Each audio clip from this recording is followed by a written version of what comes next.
to the Work Wonders podcast, brought to you by Asta HR, where we simplify the human side of business. I'm Angela. And I'm Susan. Let's dive into today's episode and find out what you've been wondering about. In today's episode, we're going to be talking to you about some HR mistakes that you could be making without even knowing it. We'll tell you all about how to fix them so you can avoid it going too far. Let's get started. This is the Work Wonders podcast.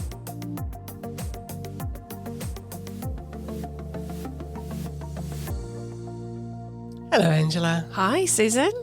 Well, we've both seen occasions where employers are doing the wrong thing without intending to. Oh, yeah.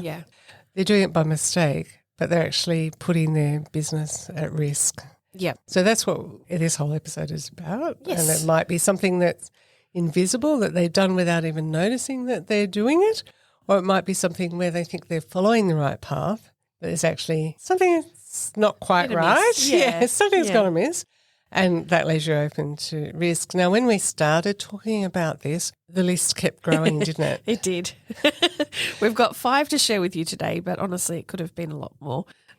So we've flagged this for, probably a regular episode or at least content that we'll be putting out as we come across other areas where we think, here's something you need to be aware of to stop you getting into trouble. Yeah. But today's all seem to have the theme of payroll. Lucky because that means you get to talk more than I do. Okay, so the first one on our list was not paying leave loading. So for those who don't know, leave loading is, depending on the award, most of them have the provision for about 17.5%. But leave loading is paid on top of when they're taking annual leave. You might be thinking, why do I have to pay them more? It's just a provision that, as I said, in some awards that are there. So it's an easy thing to do to think, well, I'm just paying them for those hours because they're not here on Monday and they took a day off. Isn't that enough? But no, you actually have to pay them that loading on top of those hours. For annual leave. For annual leave, yes. Just need to be clear that it's just on annual leave. And that extra, the leave loading, is also superable. Yes, right? yes, you do pay super on that. The easy thing to fix it here is just check with your payroll settings in whatever system you're using and have a look and make sure, because some systems will automatically pop it in. So if you're paying someone the category of paying annual leave, it will automatically go, well, you need to pay loading on that as well. So just check that that's happening, and if it's not, you should be able to fix it in your settings. Okay, so I can see an easy mistake to make there would be assuming that you've got it set to do that. Yes. And then finding out they hadn't. Yeah, it should definitely be coming up on the payslip. So if it's not, you've got a problem. Okay. The next one, speaking of super, was about paying super on the things that you shouldn't be paying. So sometimes we fall into the trap of thinking the 11%, as it is now, needs to be paid on all payments to employees, but that's not the case. So can you lead us through that? So there are quite a few. I've seen it quite a bit. And again, it comes down to your settings in payroll, because if you're paying certain types of things, i.e. certain types of penalties, you don't always have to pay superannuation on those amounts. So it does come down to how your payroll system is set up in terms of how it's calculating superannuation for you. So a couple of the things that you definitely don't have to pay superannuation on, overtime is the most obvious one. Okay. So if a person does too many hours in a day and then it leads into then overtime, that overtime payment doesn't accrue superannuation. But the super will be paid on their base rate. Correct. But not on the extra. Correct. Yeah. Allowances. So if you're paying someone, let's say, a kilometre reimbursement allowance, that one doesn't accrue super either. What about things like first aid allowance? Yep, that would apply too. So any allowances, yeah. If you've got someone that's finishing up with you, you're paying off termination pay or their final pay, and you're paying out some unused leave. So annual leave, let's say they've got 12 hours accrued and you're paying that out when they're finishing up with you. That payment on that unused annual leave component also doesn't accrue super. Yeah. Another one is jury duty leave. If you're paying someone, and not everybody does this because, someone might just take the leave if they're going to go and be paid by the government to do jury duty. But if you are paying them for that, that also doesn't include super. And the final one is reimbursements. Okay. So if, it used to be petty cash Yep. back in the day when we actually carried cash or had a little cash box. But if you're reimbursing someone for buying, the milk and biscuits or whatever it is, that one is just cash for cash. There's no super on top of that. That's pretty straightforward, isn't it? It's just about learning all these things. And I often write myself a little list down that can be helpful. So, if I'm looking at a new client's file, for example, these are things that I'd be checking off to making sure that it's not set up incorrectly. So talking about leave then, that's a sometimes complicated area. Oh, yes. In terms of accruing at the correct percentage. So the mistake you could be making is getting that percentage wrong or not making the right accruals for a particular employee. Yep. So I'm going to assume everybody's pretty aware that annual leave is 4 weeks a year for anybody that's full-time.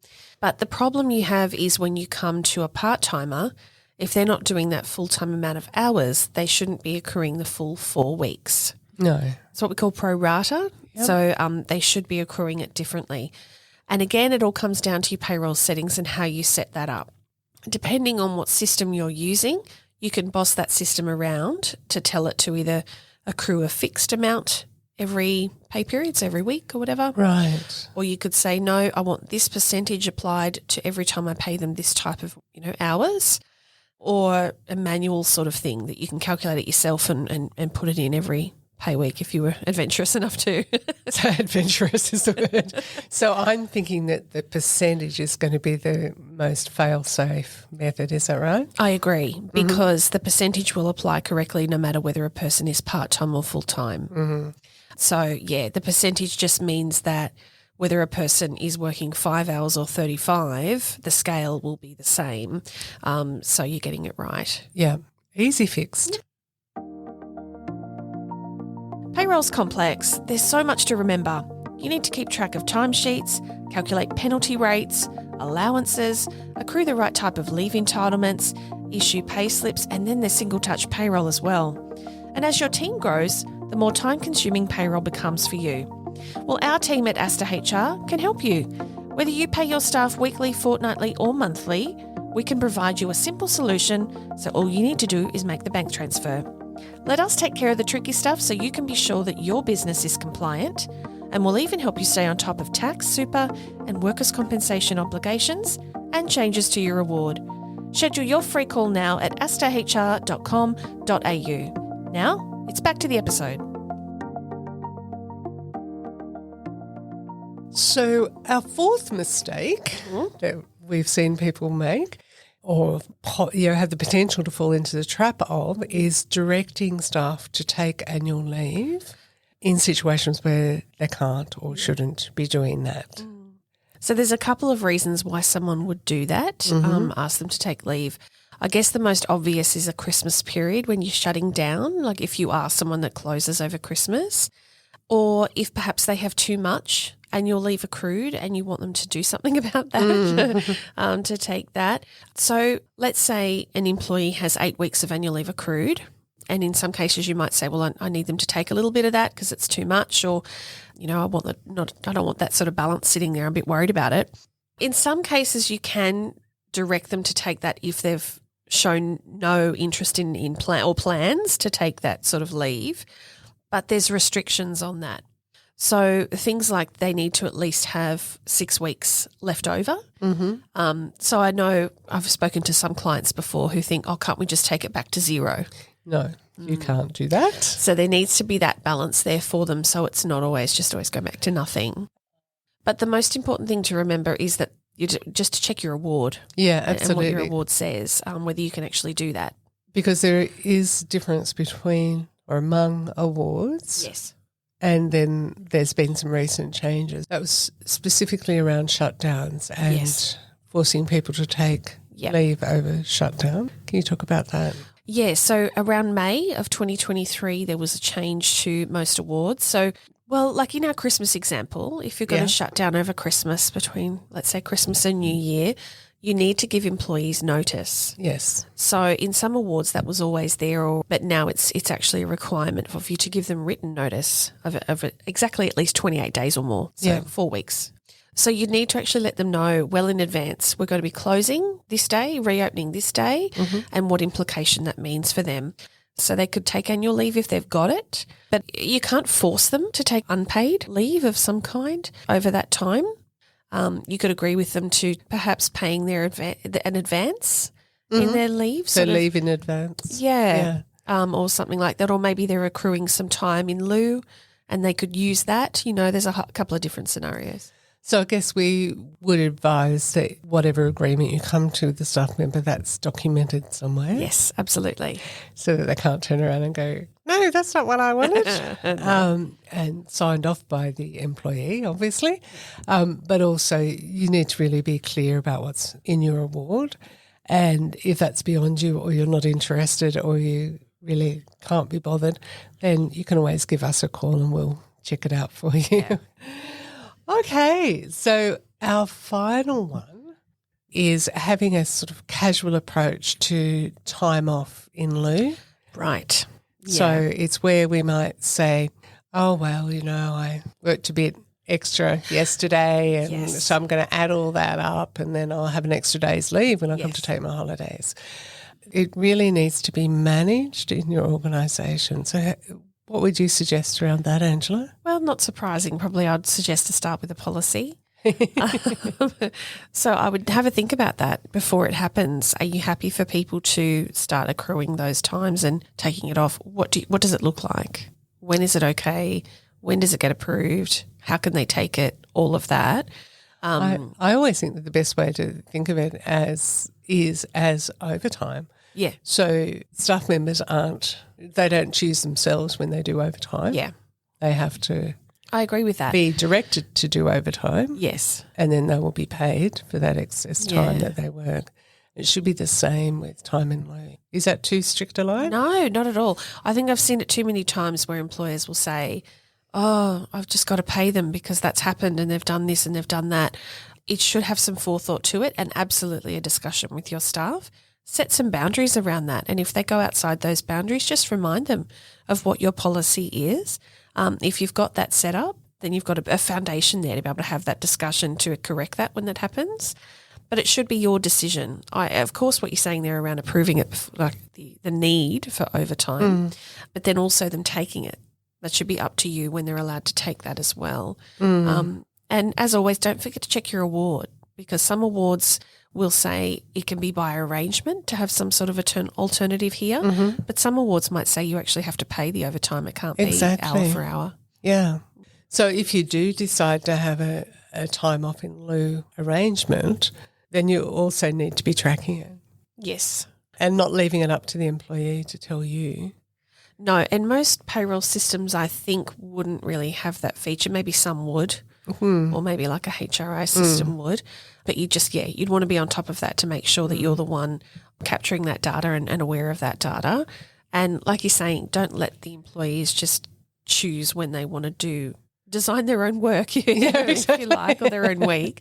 Make them have to have a talk with you about that first so that you're able to be part of that. Exactly. So you'd want to have that in the policy. You want to have how you're going to keep a record of it, but also how much they're allowed to accrue. Oh, good point, yes. How soon they need to take it after it's worked. The other thing I was thinking about is the consideration of other teams. So if this person who might be preferring to rack up some time off in lieu rather than overtime, how does that then affect the rest of the team when they take that off? If it's going to effectively be someone like an RDO once a month or once a fortnight or something. Yeah. Which, yes, RDO is another thing altogether. We could talk about it at a different time. There's one more thing I wanted to mention about time in lieu, and that's the work health and safety aspects of it. Yeah. So if you have people working regular hours, you know when they're working and when they're not, you're in a much better position to manage work health and safety. But if you've got that employee who says, oh, I'll come in a couple of hours early, they're the only one in the office. Yeah. You're not even 100% sure that they did come in at 6:30 like they said they were going to. How do you manage it if there's an incident or something happens? Yeah, or even if it's just going on for a long period of time. I mean, overtime's not designed to happen all the time. Exactly. Over for a reason. So, what are you doing to We don't want minimise anyone working excess hours. Yeah. Great. So what did you pick up from today's discussion? It's really interesting once we start delving into the nitty-gritty of mistakes you could be making, isn't it? And that's partly why we're here, to help remind you of what could go awry and the need to keep checking in that your payroll system's doing what you think it's doing and keeping track of all those things like leave and super, and making sure you're up to date with how that should be happening in your business.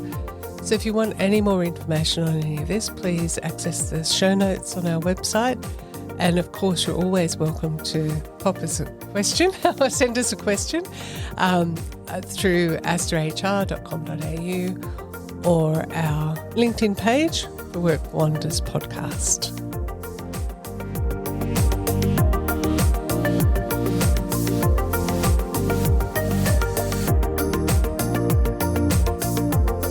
Thanks for listening to the Work Wonders podcast, brought to you by Aster HR. Hit the subscribe button now to never miss an episode. And if you'd like to continue the conversation with us, you can find us over at asterhr.com.au. See you in the next episode.